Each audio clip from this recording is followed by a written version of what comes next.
लक्षण सबको विपरीत ही देखुची युद्धरे स्वजन समुदाय को मारिबारे कौन भी कल्याण मु देखि पारु नाही। तो ये गोटे सुंदर कथा से कहते जे जो युद्ध मु करुची मु जो निज लोक मान मारिबी आ भेरे कौन कल्याण मोर हम ना बोली मुझे भावुँ जमी आम मन में आसे जे जो बाहाघरटा अच्छी आम मामू बाहाघर मुझे न जाई रही किसी मोर लाभ हेनी मामू बाहर पड़े भल पाठ न पढ़ी से पड़े पछे भल पाठ न पढ़ी से कमटा करदे भल क्लास रे सार तो ना पाठ न पढ़ी रखीदे भल से मन में गोटे आसी जाए नकांक्षे विजय कृष्ण न च राज्यं सुखानि च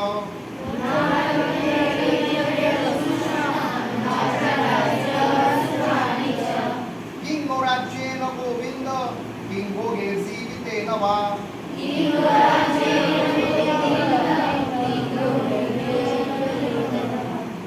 से कही हे कृष्ण मु विजय चाहू ना कि राज्य तथा सुख चाहू ना हे गोविंद आमर एपरी राज्य कि प्रयोजन अथवा एपरी भोग मानक जीवन में कि लाभ अच्छी ये आम कौन करूँ जे आम पाठ पढ़ा कि लाभ अच्छी एमती कर कौन लाभ अच्छी ये से कम छाड़ी कम करते भल हम यह मन में आम द्वंद्व आसे तेणु विभिन्न कर्म धर आम शिक्षक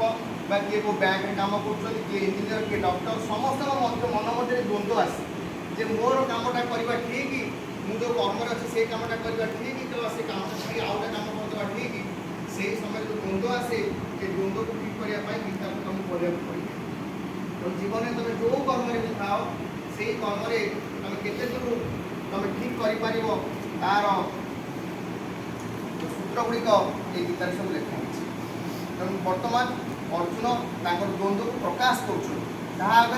प्रभु श्रीकृष्ण आगे तेणु तुम्हें तुम द्वंद्व को तुम गुरु आगे तुम आत्मीय आगे तुमको जे पथ प्रदर्शक